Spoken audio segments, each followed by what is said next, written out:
All of the food we eat and much of the clothing we wear comes from plants and animals that are raised on farms. Farms are different in type, in size, and even in name.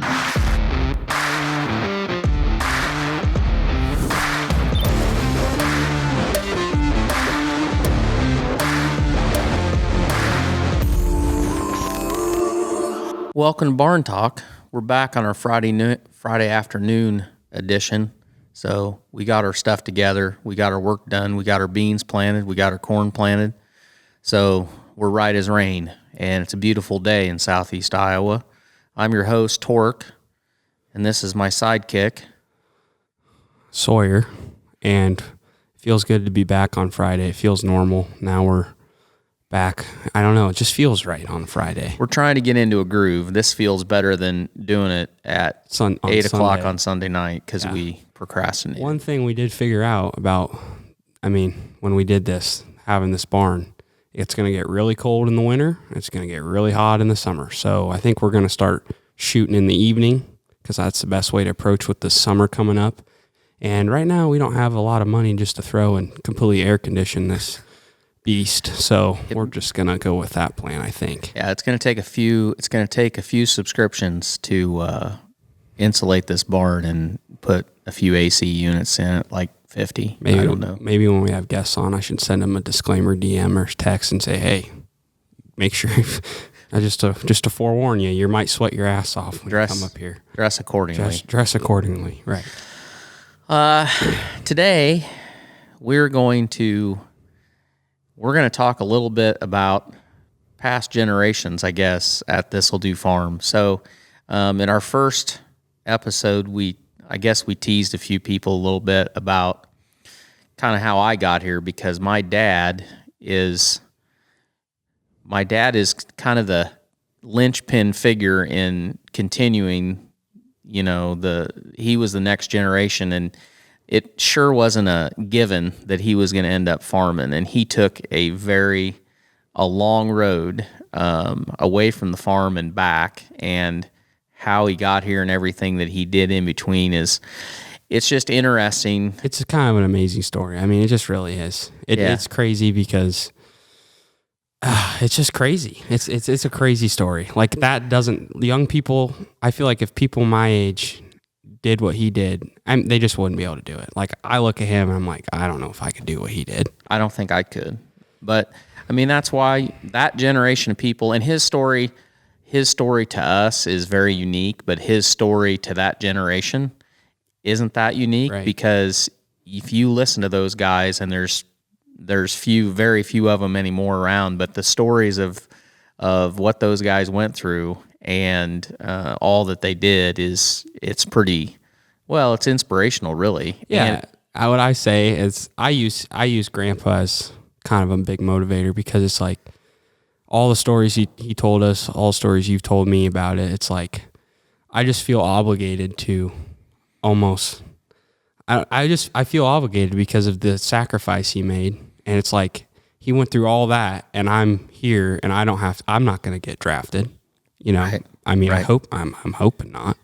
I don't think that's how warfare will work anymore. But I just feel like I have an obligation to fulfill what he laid the groundwork for. You know what I mean? Yeah, he kind of liked to set the bar fairly high anyway. Right. But so we've had some questions and some comments about that, and so I thought, before we get off onto some guests and whatever else, we might go back a little bit, and we're going to talk about how he started, where he started, and where he ended up, and everything that happened in between. And so Lawrence was born. My dad was born in 1919. I think you're forgetting something. What's that? The market update. Oh, yeah. We got to be consistent, and it's fun to give the market update. I think at some point the market update won't be as much fun as what it is right now, but it's pretty exciting. So today's market update is brought to you by nobody. Drum roll, please.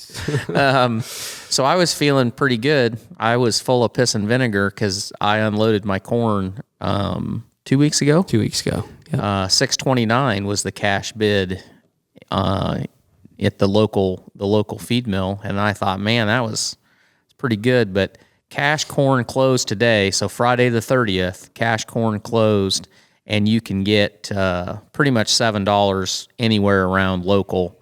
And I think the river price might be $7.38 at the river if you want to haul it to Burlington. So I think you're winning there. You're winning no matter what you do. And I have no corn left, so I have no horse in this game. I know. It's hard though. You don't want to wait it out too long, you know.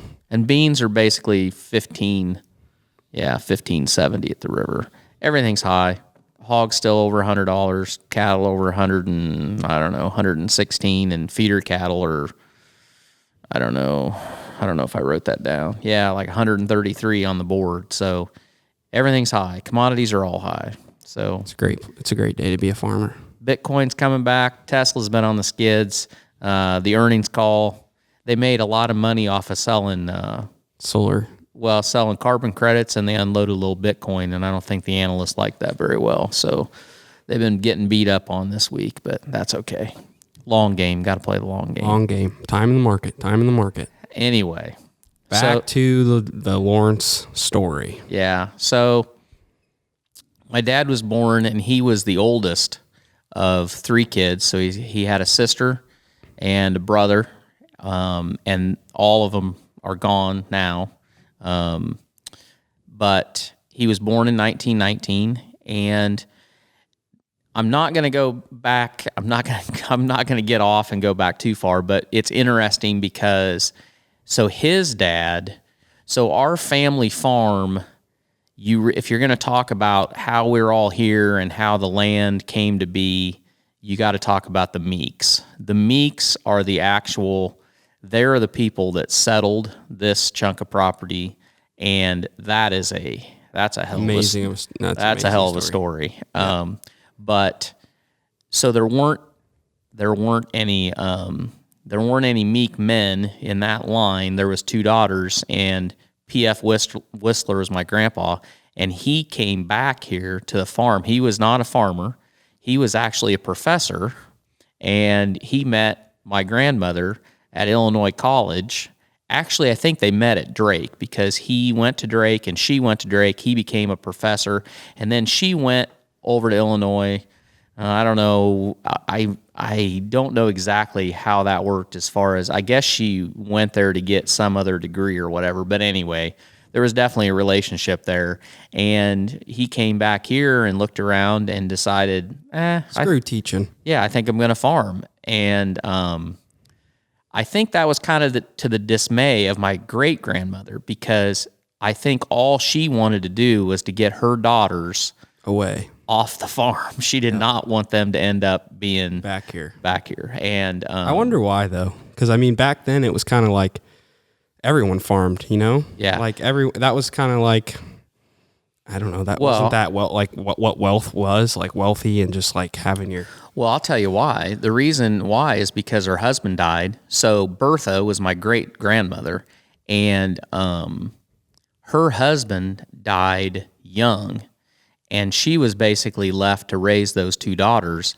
And she did a great job because she ran the farm. She had a hired man. She did not rent it out. She ran it. And then when PF married Stella, my grandmother, Bertha moved to Washington and built a house, a big house in town, and she was she was like my dad. I mean, I didn't know her, but she was really productive clear up to the end of her days. But I think the struggle of trying to keep that farm going, she did not want in her mind, she wanted her daughters to have an easier path than what she had. I think that's where that came from. Well, that's understandable. But anyway, so it happened that it didn't work, as we all know. The best laid plans don't always work the way you think. And so Stella ended up marrying PF, and my dad was born in 19. And this is the time where they were doing everything with horses, and they would not have had running water in the house. I don't know when they got power.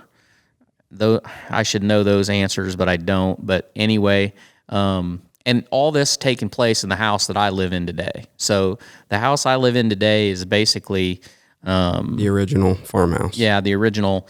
I'm at least the fourth generation, and I'm not 100% sure if 5 generations back whether that house is where Sam Meek, whether he built it or whether one of the boys. Samuel Meek is the guy that founded it. He was the person that settled the land. Yeah.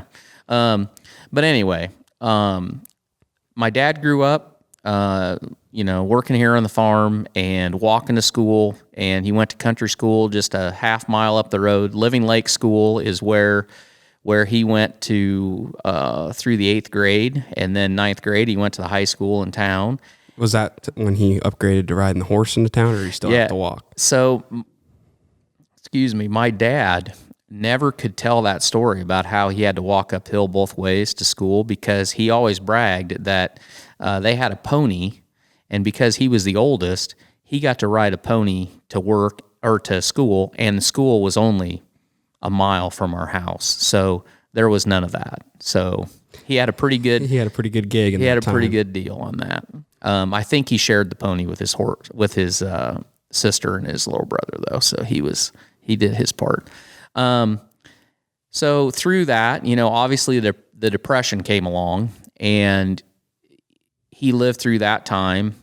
And I always thought it was interesting, because when anyone would ask him about the Depression, I think your experience of that part of American history is a lot different whether you lived in a large city or rural area, and if you lived in a rural area that wasn't affected by the Dust Bowl. Yep. Because both of my kids, when we got to when we got to the part in I don't know what grade, U.S. history in grade school, the Great Depression gets taught to us, and then I think we had a project that you had to sit down with.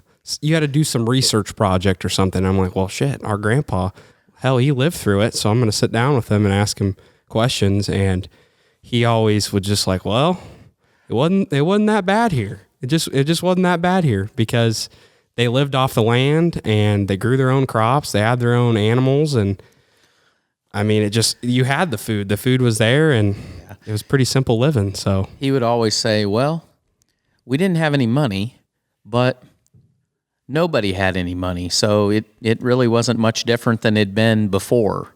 But anyway, they got through that, and my dad had real bad hay fever, and so he would tell the story about what's hay fever? Allergies, basically. But he had really bad allergies, and so they threshed oats, and they threw the straw up in the barn by hand. There a lot of dust, and he would be a miserable mess. He would be miserable, and that actually led to why he ended up going to college in Colorado. So when he graduated high school, the family had some friends that lived in Boulder, Colorado, and the thought process was that he could go out there, take the train, and they would help him, find some place to live, a job, whatever. And the high altitude would be better for his allergies. Yep. And he was going to go to college, and so that's what he did. So he went to CU. Right? So he went to the University of Colorado, and he originally was going to be a geology major. And he thought he wanted to be a geologist. And then he soon figured out that he couldn't quite hack the math, is what he told me. Is that geologist? That's study of rocks. And that's what I thought it was. I was like, finding oil, finding minerals. I wonder if an agronomist was a major back then. Do you think it was? I imagine it probably was. Because, coming from a farm background, he might have been like, oh, I want to maybe study the dirt, but I guess he was interested in rocks. I don't know. Iowa State would have been running. I'm sure Iowa State would have been one of the leading, ag schools. Yeah. I should know when their ag school was. But he went there and he got started in school. and he got a job working a little cafe in Boulder called the Casa Grande, and he became friends with the owner. Bob Oren was the owner, and he ended up renting a room from Oren's, and that relationship got him acquainted with a guy that came to the Casa Grande a lot and was a friend of Oren's, and his name was Paul Kane. And Paul Kane was a rancher, and he was a big-time rancher in around the Boulder area. The original John Dutton. Shout out to Yellowstone. Yeah. He really kind of was. He owned a heck of a lot of the land around Boulder at that time, which today is the Flatirons, which I think most of that's developed. But at that time, that was just waste country. And Paul Kane had I don't know how many cattle he had. I don't know how many ran, but he had enough that he had a Piper Cub airplane that he kept at the municipal airport, and he would go up and fly around and check out all his cattle. So see, how the pastures were, if the pastures were getting short. I mean, he kept horses, and he had cowboys, he had a bunkhouse, all that. But anyway, he and my dad kind of hit it off, and my dad quit working at the Casa Grande in the summertime, and in the summer he would work for Paul Kane.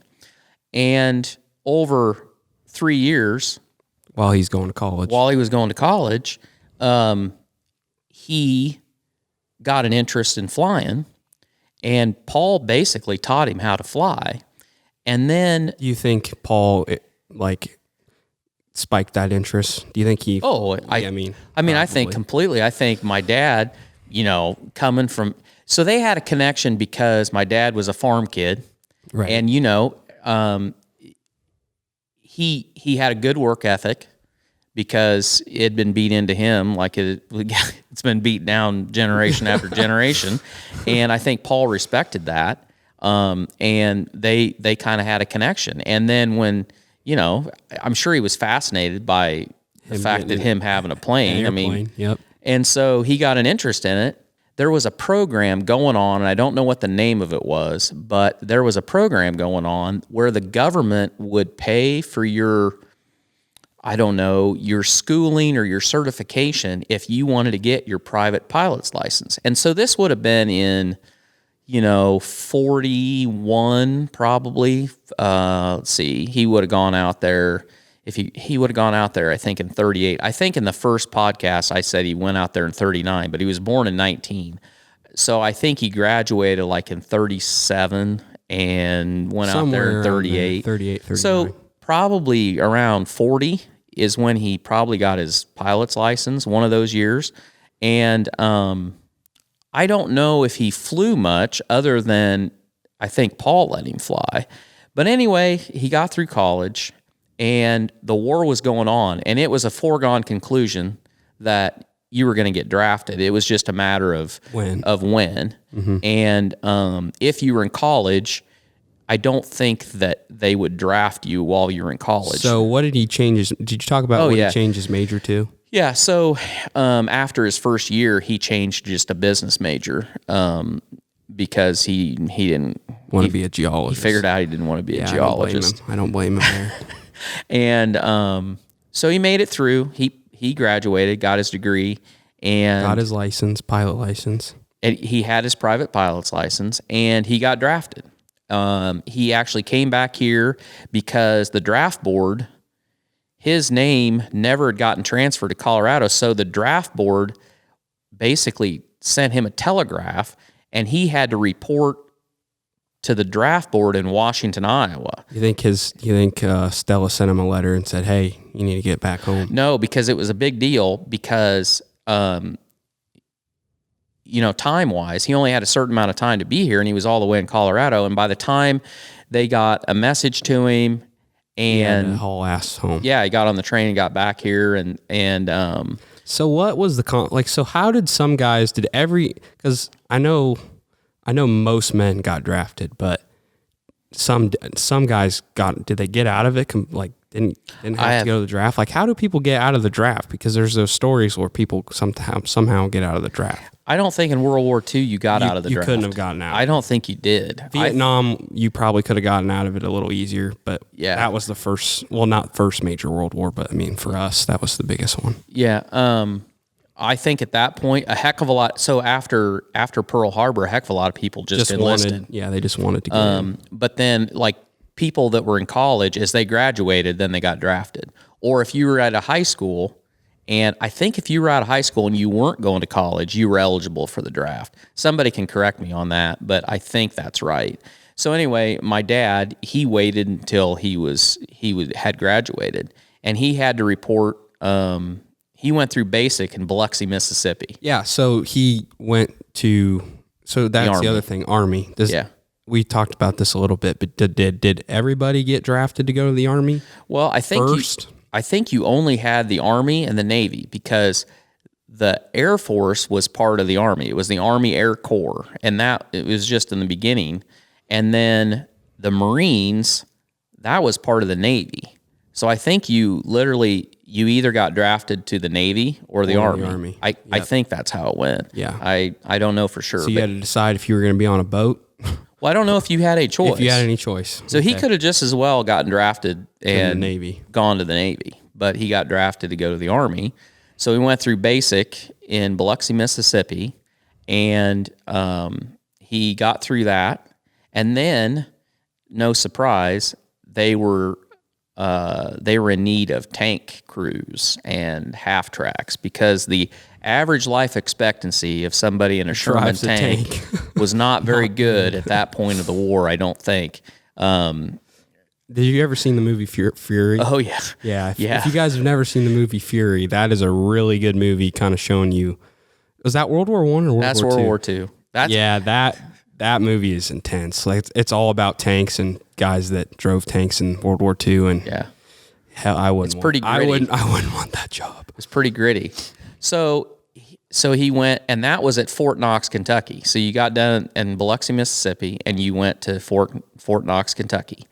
But if you, at that point, they were getting, the Army Air Corps was starting to roll along, and the bombing campaign had started. They were flying bombers out of England, and I think right about that time is when the front in Italy had started, and I don't know what the time frame is between when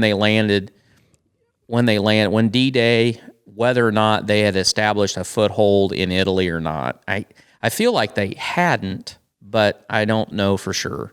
But anyway, so the Army Air Corps was going, and if you could pass the physical to get into the Air Corps, you could go that path. And so when you got past basic, do you think you had the option? Do you want to be infantry, or do you want to be a tank driver, or do you want to be, like, how'd that work? So he told me that his whole class that went through basic, the Army said, "You're a tank driver. We need tank crews. You're going to Fort Knox, Kentucky." Now then, the class that came in after them, or another place where they were going through basic, all those guys might have been going to the infantry, or all those guys might have been going to artillery. You just chosen. Wherever you drop, that's where that bunch went. Man. So it was really luck of the draw. Yeah. It really was. But he could pass the physical, because he looked at that and said, well, let's see. One, if you went to the Air Corps, it was going to be more training, so you weren't going to be shipping out to go right away. So that he went to Fort Knox, and then that's when the Air Corps was starting to pick up, and then they gave people options if they wanted to. Okay. So that's when he got the option to join the Air Corps. So he did. And I don't know if there was any testing. I don't know how it worked, but if you chose that path to be a pilot, you had to be an officer. And so they sent him to San Antonio, Texas? San Antonio, Texas. San Antonio, Texas. To what they called cadets. And cadets was like a condensed officer training program where it went year round. and there was 2 classes. So you were a junior or senior or underclassman, and he said it was hell because they hazed the shit out of you. And the whole thing was they were trying to get people to quit. Because if you quit anywhere along the way, if you quit, you went back to the Army. So you would go right back to Fort Knox. You can't mess up. Well, yeah. And so as guys washed out, they went back to the Army.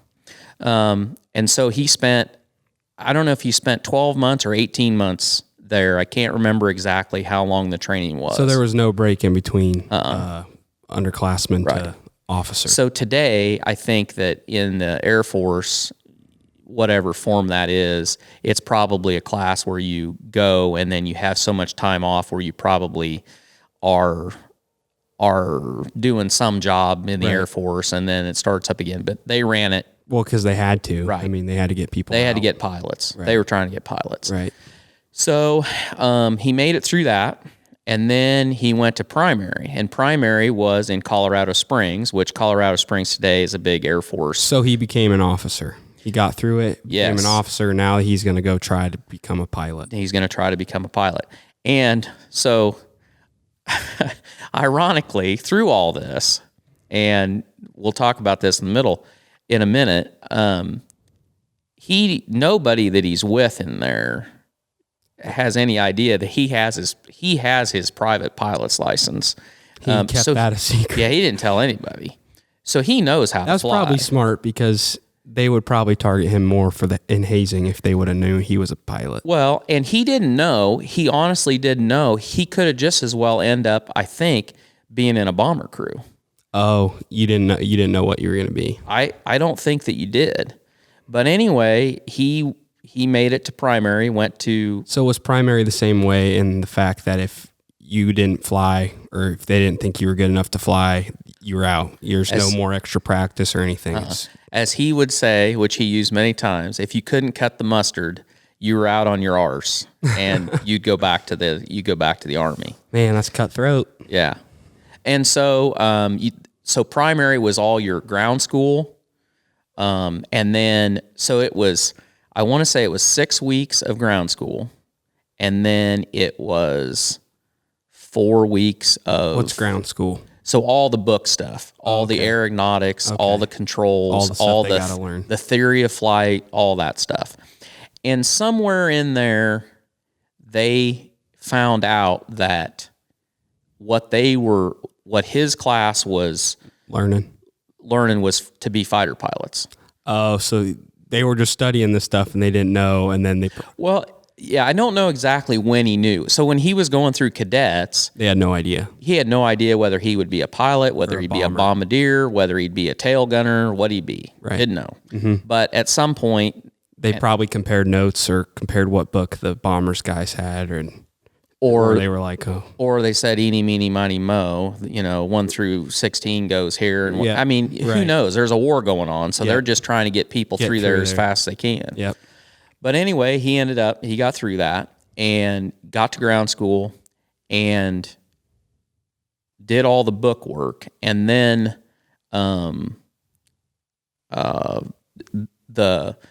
the pilot training, the goal was to solo. You had so many hours of instructor training in an AT-6. It was called an AT-6. Well, luckily for Lawrence, an AT-6 is nothing but a militarized version of a Piper Cub. It's basically the same plane that Paul Kane had that taught my dad how to fly. On the ranch. Yeah, I mean, that's pretty much it. Oh, my gosh. But the first week that they had their... So you only got 4 weeks. You got 6 weeks of on-the-ground training or whatever, books. School. Classroom and 4 training. weeks to get up to solo. Yeah, because there was so many... You had so many hours. They gave you so many hours with an instructor. They probably went in shifts, so you couldn't... And the time was based on, because they made it a block of so many weeks because you didn't know what the weather. You had to account for there were going to be days they couldn't fly, that it was foggy. Oh, so you only had so many hours with the person teaching you how to fly. Exactly. And then after that, you're cut off and you got to solo. After that, you had to solo. And if you couldn't solo, if you couldn't cut the mustard, you were out. You were out. So the first week that they were in when they were with an instructor. Dad got ear infection. Well, if you've had ear infection, it's very painful to fly because altitude makes it worse. Right. So he was basically laying in the infirmary for, I want to say 2 weeks. You think I bet money on it. He got it and was like, I'll go try. And then he went out and then he was like, oh, fuck no, I'm not doing this.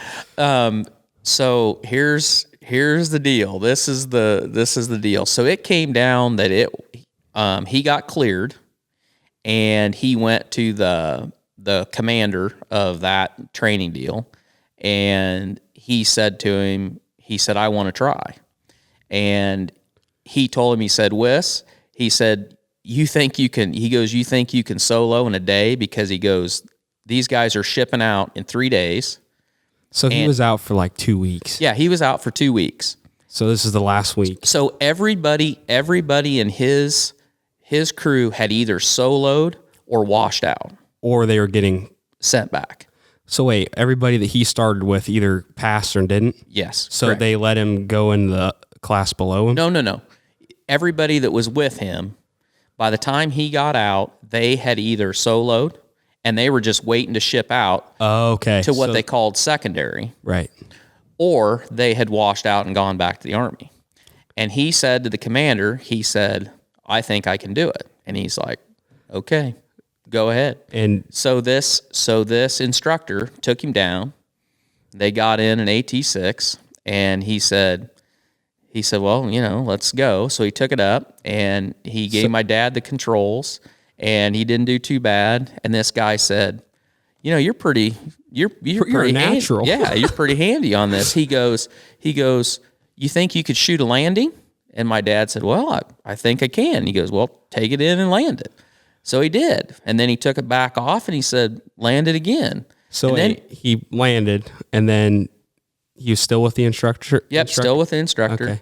And then the second time he landed and the instructor said, well, you think you could do this by yourself? He goes, you think you can do it? And my dad said, well, I think I can. And he goes, all right, let me out. Time to solo. So he did. So he soloed on his first attempt.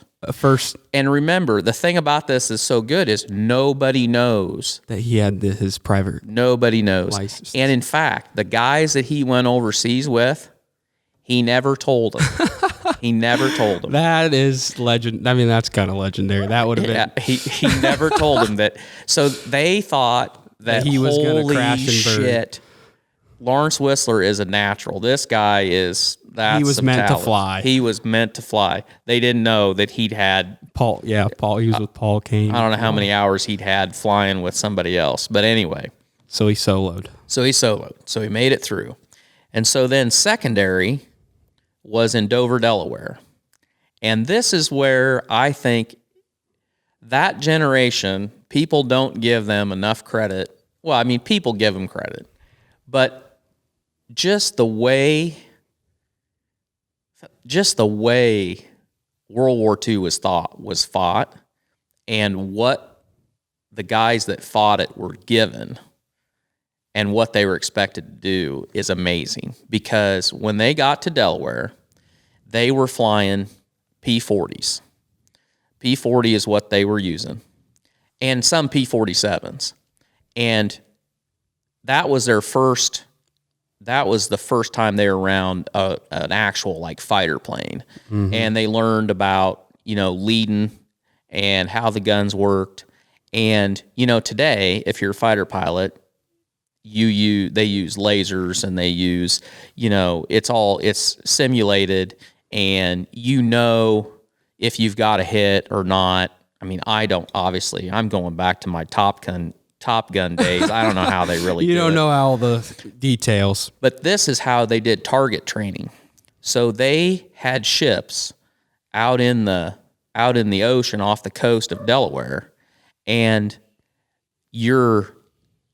every fifth round was a tracer round, had paint in it.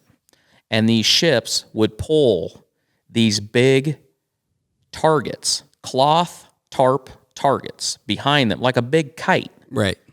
And they would fly, and you would try to hit that. Well, now, I'm no rocket scientist, but I'm sure that target wasn't anything like a German ME-109. Yeah. I mean, it's not even, but that's how they learned. That's how they learned, was that. And that's crazy. I think that was only 8 weeks. I think that's right, 8 weeks. And then he had leave, and he came home. And so he hasn't even been out in the war yet. So you just no. That's a lot of. So how many? So what year was it after he got done with all of it? He learned the flying, got his. Yeah. Was an officer. All that stuff. So he spent a year in cadets. Yep. And then I don't know how much time back and forth. I think my oldest brother would know because he's a little better on the timelines than I am. But he got to Italy. He got to Italy summer of 44 is when he got there, because he was in the 325th Air Force, 318th Squadron. So the checker tail squadrons, there was a squadron that was yellow and black, red and black, and I think white and so black. If you were a fighter pilot, probably not, but were all fighter pilots flying P-51s? No. So how did he end up getting, was that luck of the draw too? Yep. So here's what happened. Jeez. So back up. Luck. He had a lot of luck on his side. So through all that stuff. They ship out, and they were to go to Naples, Italy, is where their destination was. And they shipped out on what they called an LST, which is a surface transport ship, and it's flat bottomed. It's flat bottomed so that they basically could beach them, and you could drive tanks, jeeps, whatever off of them. Mm-hmm. So if you were going to get seasick, you're going to get really seasick on an LST because it floats. Rocky ride. Oh, terrible. And a bunch of those guys were. Mm-hmm. And my dad talked about how he kind of got to know one of the guys that was he was a lookout. And so he would have a shift up in the crow's nest. And my dad said that he could sleep a lot better up higher up in that than he did in the ship. And he would go up with that guy, and he would just sleep at night in that crow's nest. He made some pretty damn good connections. Yeah, I think he might have had. I think that's where you get your little salesman in you, because he seemed like he could connect with people pretty easily. I think he could. I must have a little of it. I don't know. Well, I think anybody that watches our stuff knows that you can come up with shit pretty easily on the fly. It's kind of insane. I don't know how he does it. Tork's one-liners is just, we could probably have 24 t-shirts of all the one-liners that you've said. I just need one. I just need to get one of those t-shirts to make some money off of. Right. But they got over, so they get over there, but this LST, they screwed up their orders, and instead of dropping them at Naples, they drop them in North Africa, which is across the Mediterranean. And they're sitting at this army base outside of Cairo, and they're there for like 3 weeks because nobody can find their orders. And I think there's 16 guys, and they were the only Air Corps guys that were on this Navy boat. And obviously, so you've got the Army and you've got the Navy, and then within the Army you have the Air Corps, and the Air Corps was kind of treated like the bastard child of the Army because they didn't like them. And it's kind of not. That's not how it is now, though. It's not how it is now. You talk to any military people now, Air Force or they get all the money. They get all the money. They come off the bus, and there you got all these nice buses and these nice hotels, and anytime they need to stay. A buddy of mine was in the Guard, and when they got shipped to go over to Iraq, they had to do live fire, and they were in Fort Sill, Oklahoma. And every morning they would get up and they would road march out to where they would have the simulation set up. And the first day they're road marching out there, and this bus passes them. And they get there, and he says to his sergeant, he's like, who's on that bus? And he just pats him on the back, and he's like, you should have gone to the Air Force, because so they would run the simulation, and then all of these National Guard guys, it'd be like 45 degrees, 50 degrees, they're all out there shivering. They marched all the way out there. Yeah, and then they're just waiting for them to change it. And these Air Force guys, they would be on the bus either sleeping or watching a movie, and you could see them in there. And then when it was time for them to run it, they'd come off run the bus. Then they'd get back on, the bus would start up. So yeah, the Air Force, it came to be the number one. They got the budget. But anyway, it wasn't like that back then. Yeah, so there wasn't any communication. There wasn't good communication between the Army and the Navy. And then, so the Navy, they dumped them off. It's not their problem. They don't care. They couldn't find the orders. They don't care. So somebody else, they just let them off, which was actually turned out, it was fine with them because they went into Cairo. My dad, when we cleaned out the house, he had a pair of boots that he bought in Cairo, and they were just kind of seeing the sights. They went and saw the pyramids, and nobody seemed to figure out.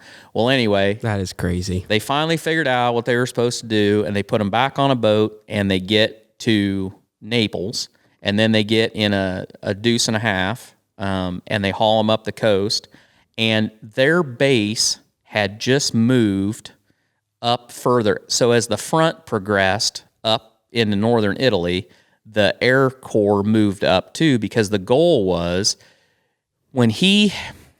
before he had gotten there, before the base had moved, the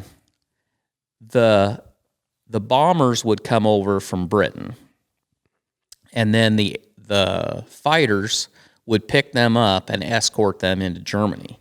But at the beginning of this, the fighters could not carry enough fuel to get them all the way to the bombing run. And it didn't take the Germans very long to figure out that they couldn't. Yeah, so they would just hang out. You could, the fighters would escort them, and you would do it for so long. Well, and you wouldn't see any Germans because why would they? Yeah, they'd just be waiting. They'd wait until they couldn't go any longer. And as soon as the fighters turned to come back, that was when all hell broke loose. Yep. But as the front moved north, they moved the air bases further north. Yep. And so his base was in a little town on the Adriatic side, and I can't think of the name of it. I'm drawing a blank of it. I mean, it's fine if you don't know the exact town. I can't think of it. It'll come to me. But anyway, at the same time that they had moved, so the P-51 Mustang, there wasn't, when he went through primary or secondary, there were none of them in the United States. They were shipping them over there as fast as they could build them. And the squadron that he was flying with, they had just switched over from P-40s. So has he flown any missions? None. Nope. No missions. No. So he did all this messing around. Yeah, none.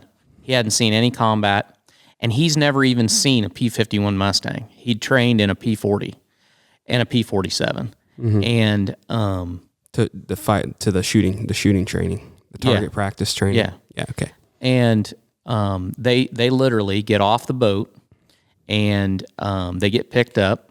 They get to the base, and they go along, and because they had just moved, everybody's basically in tents. They've got these tents. So the runways. So he went to, what was that town that starts with and Naples.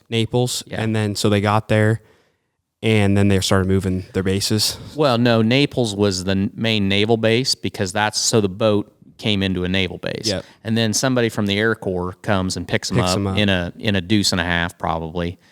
Because there's all of them. I can't remember if there's 8 of them or 12 of them.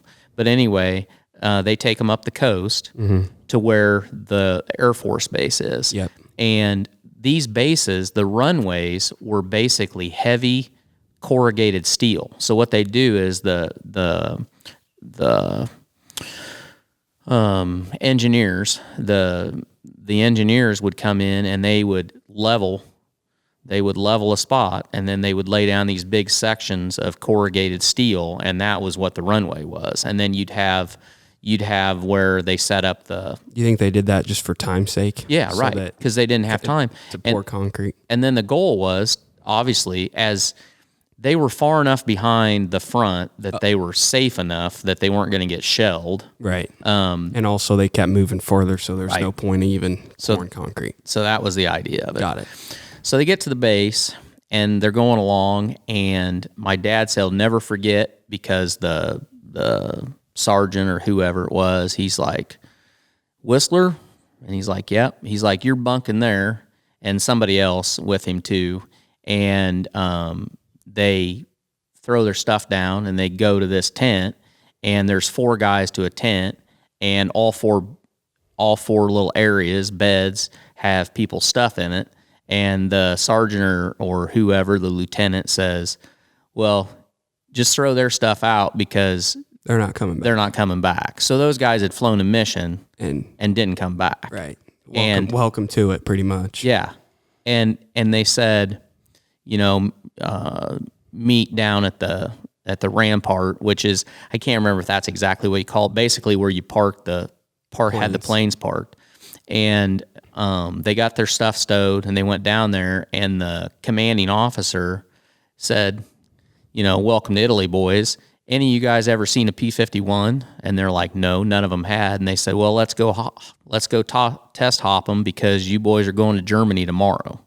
And that's literally what happened. They got their stuff stowed. It was middle of the morning. It was about noon by the time I got there, and they were up at 4 a.m. the next morning. Fly their first mission. And they were getting their briefing to fly their first mission. So was he with the same guys throughout everything? Like he flew his missions with those guys and everything? Yeah, not all of them came there. Right. But there was a crew of, I want to say that like there was 6 of them that, he'd been through. And were all of those guys P-51? Yeah. They were all fighters. So all the planes, they were all fighter pilots. None of his buddies that he went through? No. Okay. Yeah, they were all P-51 pilots. So that's kind of a rush of emotions. You get there, they say, yep, just throw that crap out. Come down here, look at this new toy we got. And yeah, you guys and so are going out tomorrow. They all test hopped them. They all got in. They showed them how everything worked, and they took off. They flew a little bit. They shot some landings, belly rolled them, showed them, how the wing tanks were, and it's I just think it's crazy because so at that time, as we said before, the P-51, that was like an F-35 today. It was the premier aircraft. The way they, it's like, here you go.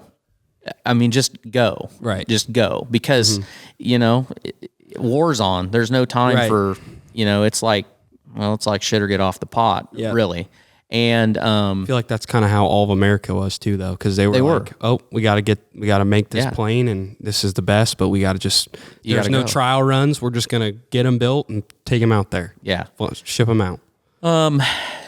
But he could tell right away that this was a whole different animal than what the P-40 was. Yeah. The power was, it had I think, I'm not total, the specs aren't, I think is about a 1,300 horse, either a Merlin, a Packard Merlin engine. It was a V12, and they had a range of about 450 miles with the wing tanks. So you burned a gallon a minute. So it had a 300 gallon belly tank, and then you could carry 250 gallon wing tanks.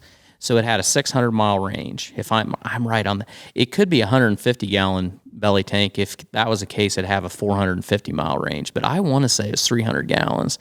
But with the wing tanks, it wasn't very maneuverable. So did they take them off? Right, and so unless they were going far, then they. Yeah. So the goal was that you would be able to escort the bombers all the way until they made their run. And then while they made their run, you would fend off the fighters. Mm-hmm. And then as soon as any enemy fighters showed up, you had to kick your wing tanks off because you had to go fast. You couldn't. Right. It'd slow you down. You couldn't maneuver. So you had to kick them off. And so the Germans, they knew what was going on. So their first goal was that they would want to meet you as soon as they could because if they could get you to kick those wing tanks off, there is no way that you could stay on target until the bombers were done, or else you wouldn't have enough fuel to make it back. Mm-hmm. So that was kind of a game of wits at this. Yeah, and that's what a lot of people don't realize. Like, I remember watching the movie Dunkirk, and they got their stopwatches, and they're looking at their stopwatch because they know how much times they got, and they're clicking their time watch, and it's like, the enemy's trying to kill you. You got how much fuel you got, and you know how much time you got. You got your stopwatch. Yeah. And it's a game of wits because the enemy's trying to outsmart you. And they would do the same thing. When the bombers started their run, they would have a stopwatch. Mm-hmm. My dad, he just used his watch, but you would keep track because every minute that you were circling, you're burning fuel. And so you had to do the calculations. And you got down to a point where if things went wrong, you had to turn because otherwise you weren't going to make it back. Right.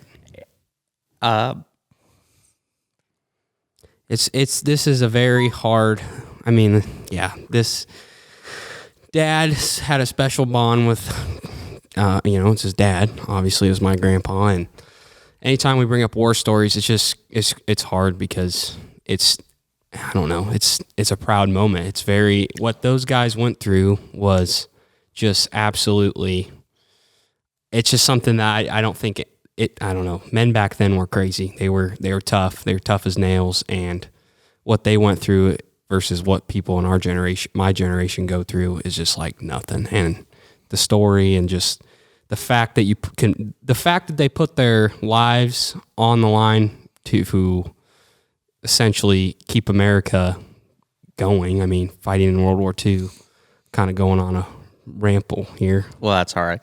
I mean, I get choked up about it, and it isn't even so much about, my dad specifically. It's just,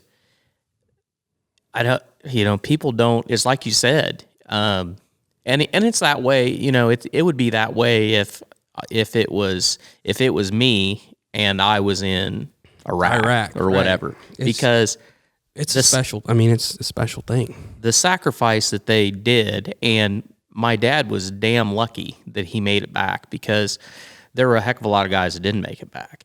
And, there's a lot of good stories. There's a lot of funny stories, but there's a lot of pretty shitty stories too about, watching people go down and near death experiences. Yeah.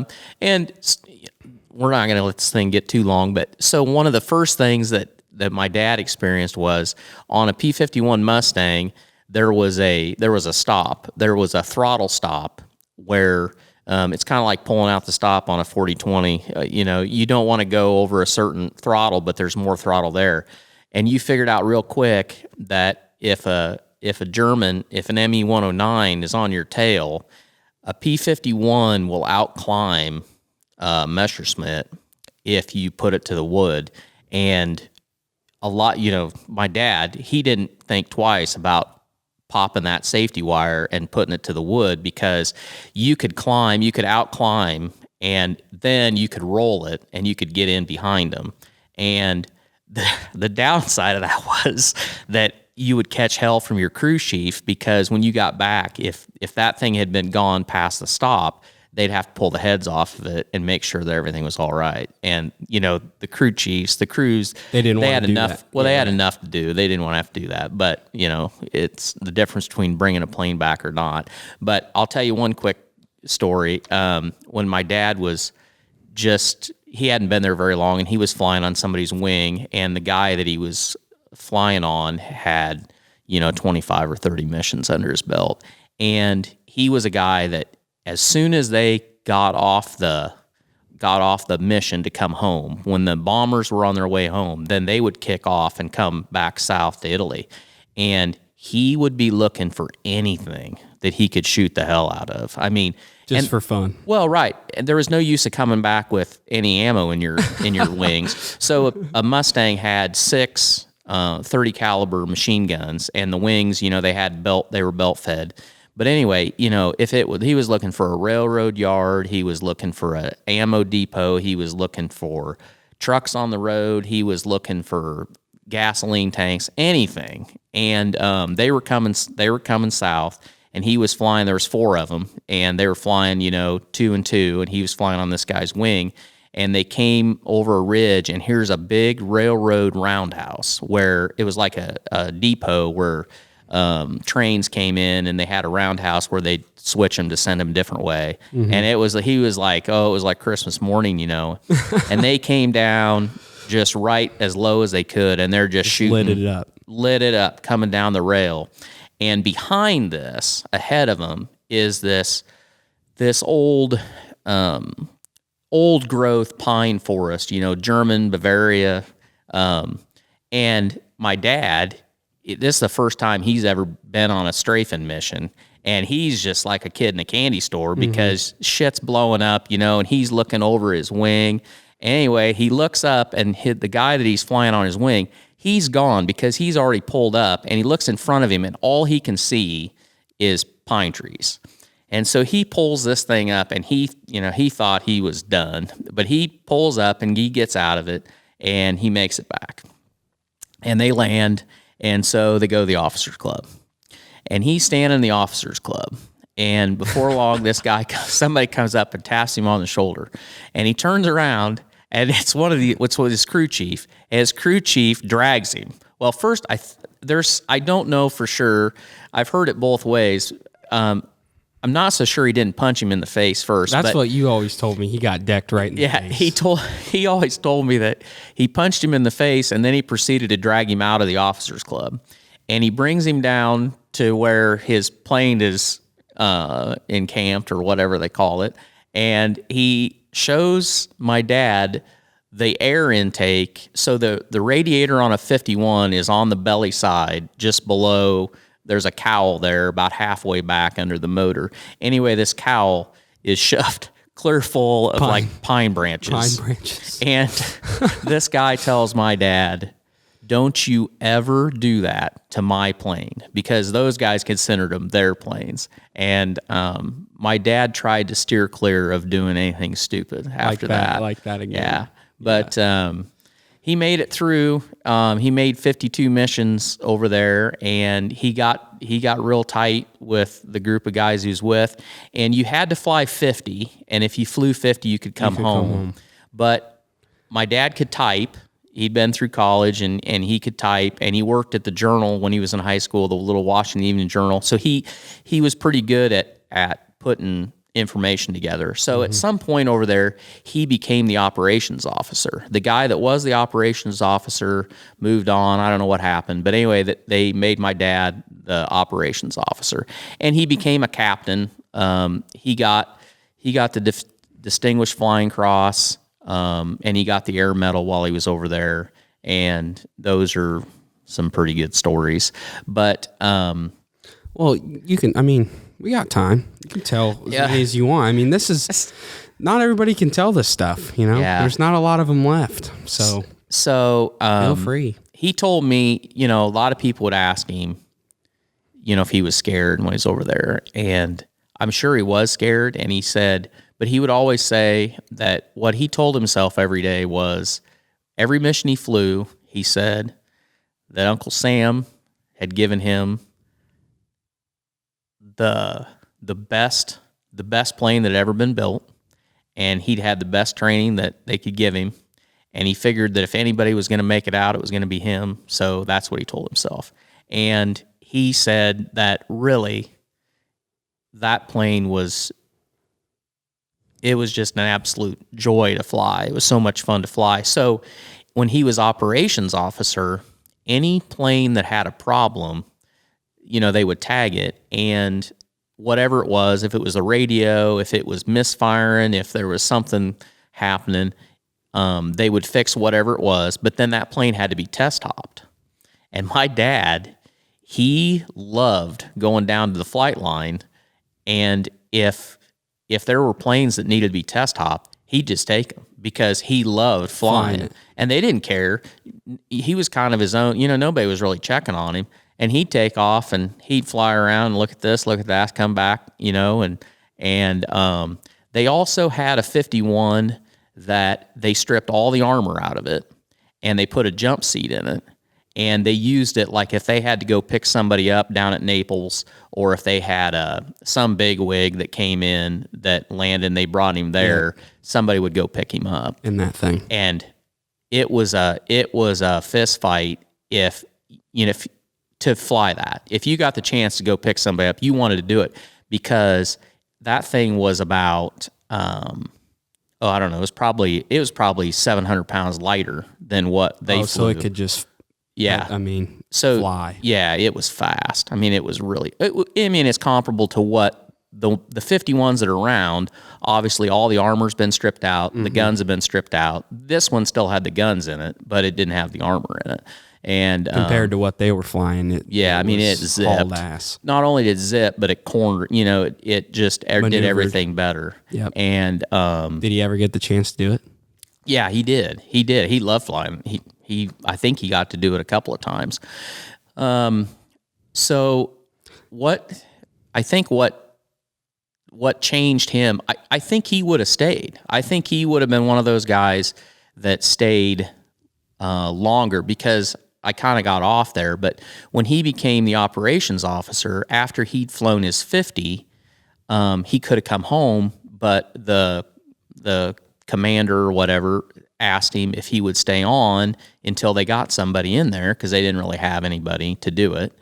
And I don't think they probably were trying all that hard if he was willing to do it, Right. And he didn't mind, because at that point, once you flew your 50, you didn't have to fly all the time. Yeah, you could just pick and choose what you wanted. Yeah, you could fly. I think you had to fly a couple missions a month is about all you had to do. Mm-hmm. And so there was another guy over there that had flown his 50 earlier, and he actually had a girlfriend down in Rome, and he would come up, like literally, he'd come up once a month, and he'd fly like 2 or 3 missions, and then he'd just go back to Rome. And he'd been over there, like he'd flown like... That's crazy. I think he'd flown like 60 or 65 missions. He might have flown more than that. Well, right about the time that my dad had flown his 50, he came back and flew, and he got shot down, and he died. And I think that made an impression on my dad. But then the other thing that happened, the 52nd mission that he flew, they went... At that point in the war, so this was in the spring, this would have been in the spring of 45, and the Germans were getting short on a lot of things. They flew several missions where you didn't see much for fighters coming to take down the bombers. And what they would do is they would move stuff around, they would hold stuff back, they would shift around until they had enough resources that they could really mount a resistance. Mm-hmm. And my dad, at this point, they had built a 2-room like house. And him and 6 guys lived in this house, and it had a double barrel stove in it, and they burned 100 octane aircraft fuel in it, as like they had like an injector or something that somebody had rigged up, so it was like their furnace. Mm-hmm. And they dug a hole underneath of it and had a bucket, and they used it as a refrigerator. You could keep your Coke or your Bud beer in there. It was a pretty nice setup for where they were at. Yeah. And so he'd gotten to know those guys real well. In fact, one of them was Torkelson. So one of the guys he flew with, his last name was Torkelson, and his nickname was Tork, and so that's how I got my name. I'm named after that guy. But anyway, the last mission he flew, there was, I don't know exactly how many of them, but at least 2 of the guys that he lived with that didn't come back. They got shot down on that mission, and those 2 events were pretty much him deciding I'm done with this. Yeah, he'd had enough, and he decided that it was time to come home. So that was the spring of 45, and he came back to Iowa. But then his brother was farming with his dad, and there really wasn't a place for him. And he just, I don't think he knew what he wanted to do. And so the GI Bill was going on. So he and he went back to CU. He knew everybody out there, and he could have work. Did he ever go and see Kane again? Yeah. So after he got done. Yep. So when he quit and he was ready to be done, was that right when the war was almost over? Yeah, the war was almost over, and in fact, a good story. When he, I don't know what Air Force base that he came through on his way back, but when he landed there to get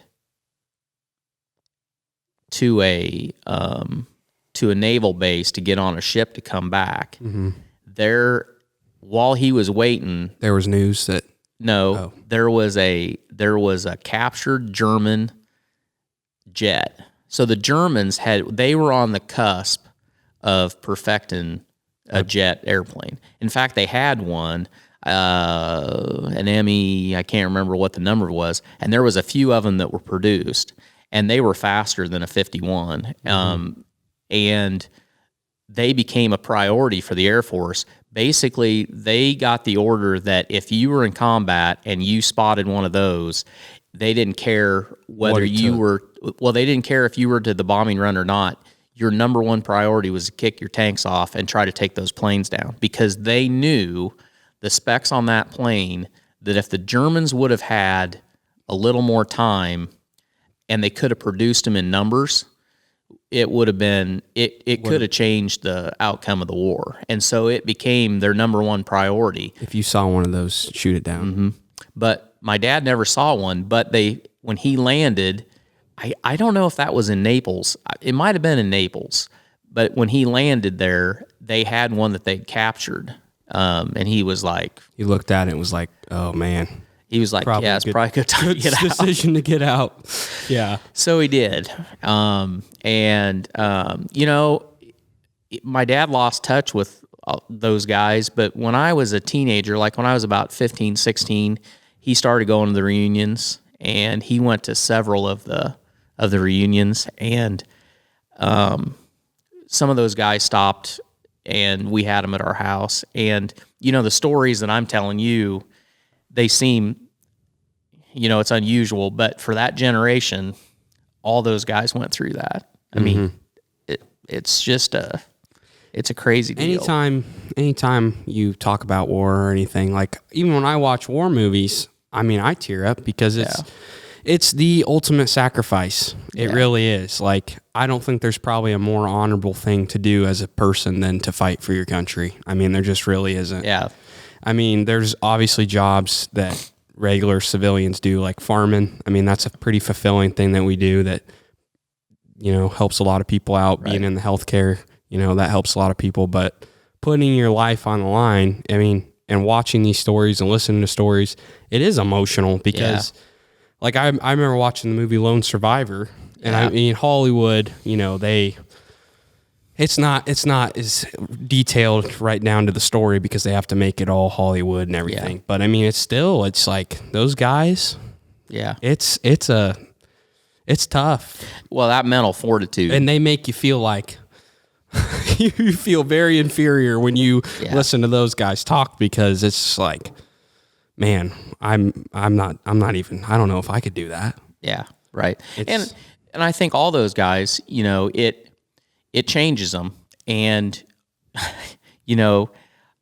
to some people and to us, that's part of what made it hard growing up with a dad like that had been through war. And I'm sure a lot of people that had a father that went through that can identify, because when you have the amount of loss and you've seen the things that they've seen, and I'm sure, him in the Air Force is a whole different deal compared to somebody that was in the infantry. Right. But even in that, what you see and the loss you see and the things you have to go through, what is a big deal to a 16-year-old kid doesn't probably even register on your radar as something that you need to get upset about. Right. And so you get the story that, they're very well, they're dead inside, or they don't have They're any cutthroat, emotion, or right. they're cold-hearted bastards or whatever. Well, I don't think that it's so much that, it's just it's the coping mechanism of having to deal with all that. Mm-hmm. But the other side of it is,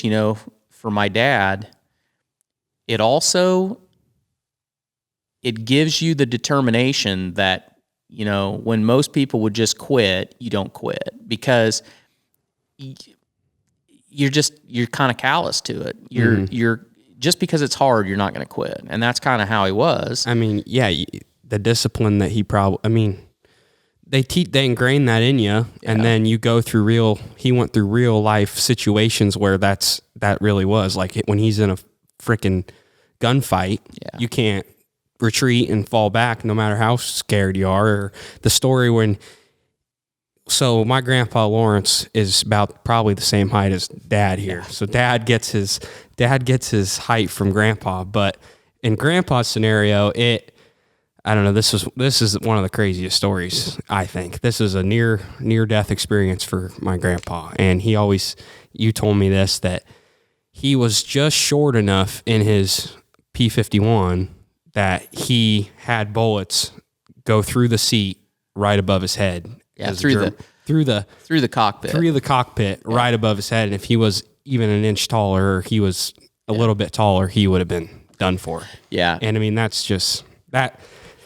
I mean, I'm sure he was, I don't know. I'm sure he was crapping his pants, but at the same time, when you're in that and you've developed that mindset of like, no matter what, I'm going to get through this. Well, and when you asked him about it, and this was his answer, like when I would be upset as a kid, or heck, when I was upset about whatever, and I would tell him this, he would say to me, well, what are you going to do about it?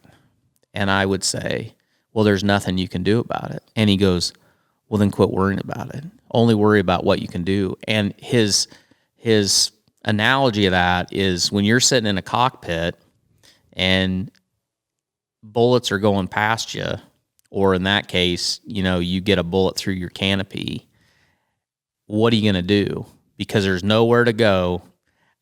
There's no ejection seat in a P-51, and what are you going to do? There's nothing you could do. You're either going to stick it out and fight it and just control the controllables, or not.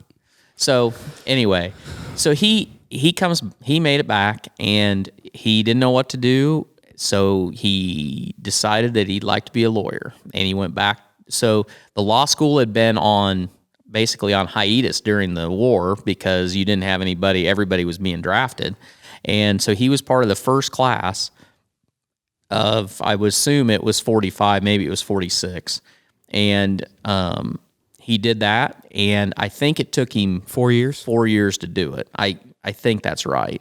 And he got done.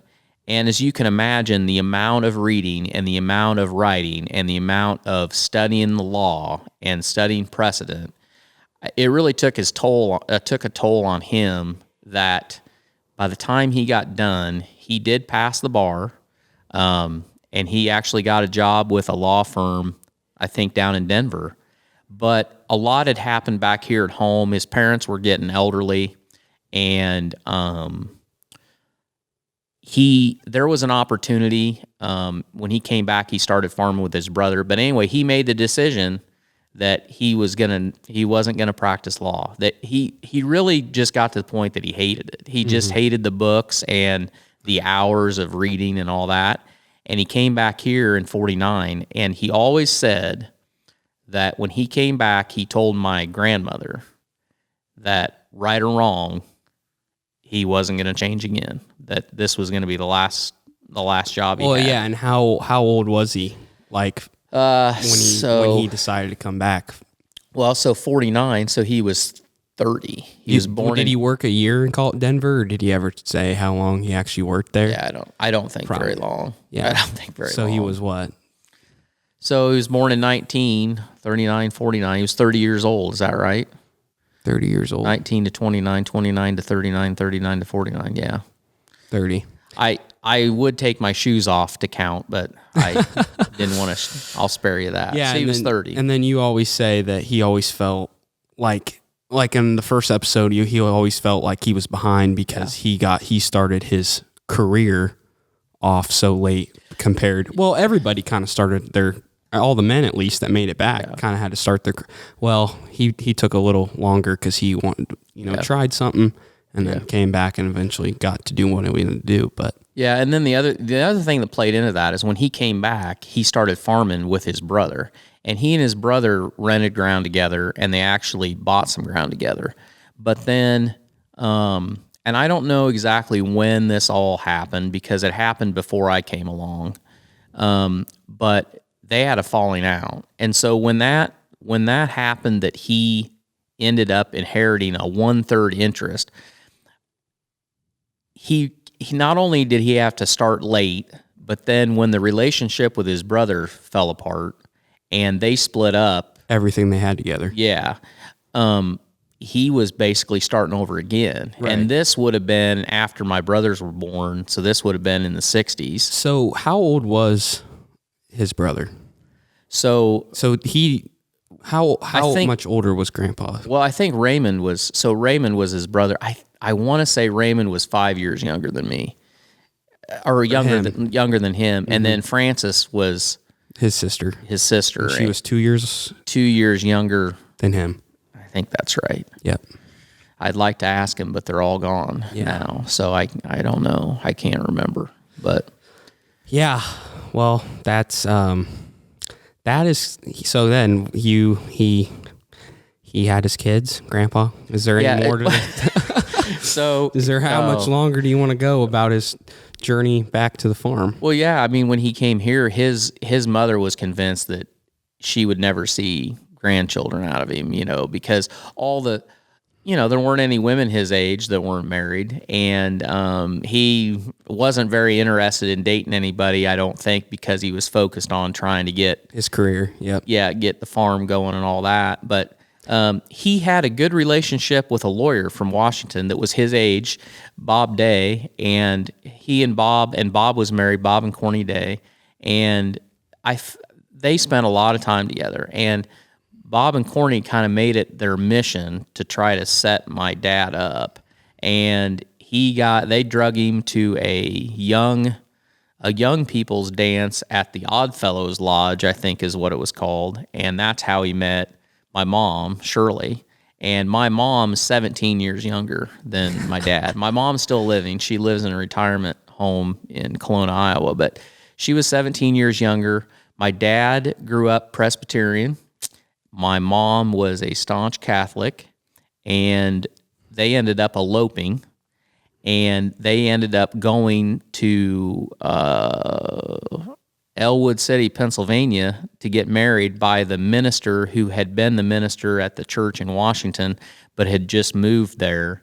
And my grandparents on my mom's side basically told my mother that if she married him, she would burn in hell, and they would have nothing to do with him. And when they came home, they lived in your house, which was the hired man's house, where Sawyer lives now, used to be, where I lived. And it was over a year after they were married before they accepted him back. Before they accepted him.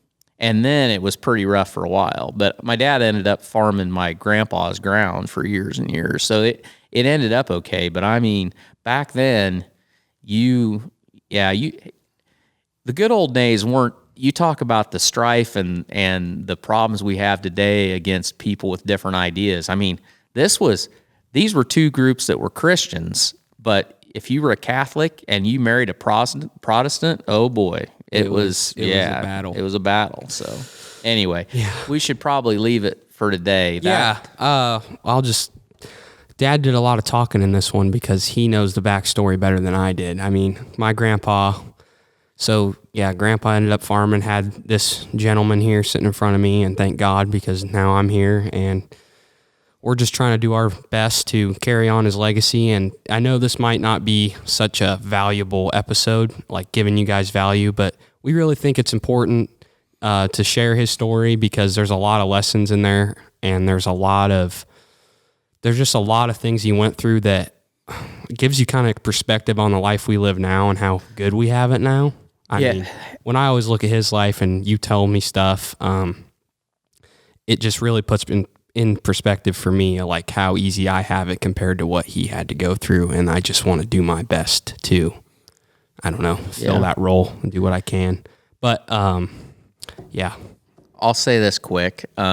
So Jordan Peterson has a great piece where he talks about all of those that came before you, how that DNA is in you, and there is a lot. We are so blessed, and we have it so easy. I mean, even for the strife we have it so easy. My dad struggled, and he went through a tough time, but the generation before him, he had it easy compared to the generation before him. And that generation had it easier than it gets easier and easier. It does. And I mean, we're just, the fact that we're here means somebody, for all of you, the fact that you're here means that somewhere up the line, the generations before you put in a lot of hard work, and they went through a lot just so you can be here. Mm-hmm. And so, the odds of being alive, I think it's 3 trillion to 1. Yeah, Gary V will give you that. And to have the fact that you're here, it's a miracle. And you can owe it to your ancestors, whoever they are, because the struggle that you have, while it's tough, it's nothing compared to those that came before you. Yeah, and last week we did an episode, or 2 weeks ago we did an episode, how to find success in your life, and a lot of people, struggle to find what they're burning. I don't know what success looks like to them, or what they're striving for. I think a lot of people in today's society feel lost and they don't know what to do, and they, it's hard to find what you want to do. But like a big motivator for me is just legacy. Like, just do your best to leave a legacy for your kids and your grandkids, because that's what your ancestors did. Without your ancestors, they have a legacy, and you might not know it fully, but without them, you're the legacy. Yeah. Without them, you're not, you couldn't be doing what you're doing. So I always try to think, I want to leave a legacy, and you always say that Grandpa was the greatest generation. That generation was the greatest generation, and they truly were. And I said this in the beginning, I feel like it's our obligation, since you have a life, to live it to your fullest, and a big motivator would be trying to leave a legacy. So, well put. Yeah. If you've got an idea, something you want to hear about, if you've got an idea, somebody you'd like for us to talk to, we read all the comments. We value your comments. We just want to make this thing better. So just let us know. Give us a comment. Give us some feedback. And we're out there on about every form of social media. So hit us up, DM us, all that. So thanks a lot. Have a good evening. Yep. See you guys.